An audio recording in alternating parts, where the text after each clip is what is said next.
Connaissez-vous l'influenceur le plus connu au monde? Celui qui a le plus de followers, hein?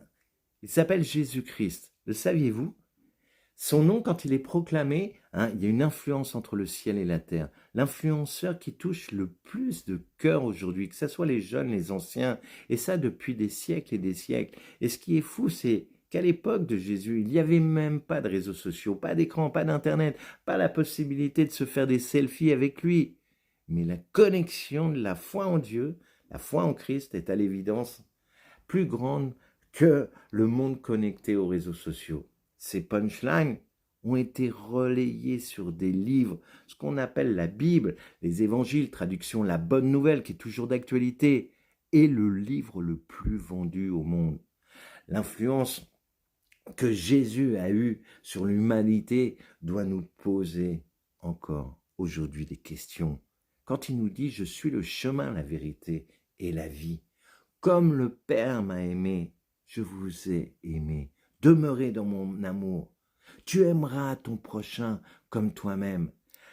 Ces paroles viennent toucher directement notre cœur.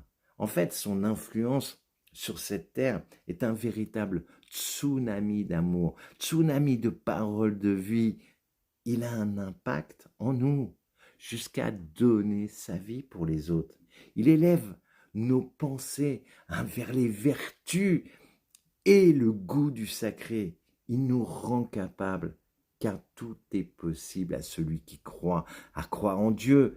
Et il y a plus de joie à donner qu'à recevoir. Ce qui n'est pas donné est perdu.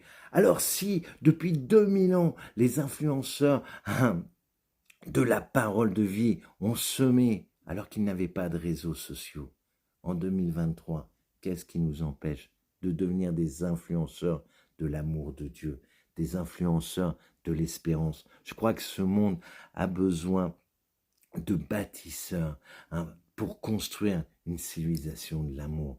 Alors, nous avons un modèle, le plus grand des influenceurs, il s'appelle Jésus-Christ. Et aujourd'hui, nous avons les moyens de nous connecter. Alors essayons juste d'influencer notre monde vers quelque chose de grand, vers quelque chose de beau, vers quelque chose, hein, qui va nous apporter un monde meilleur.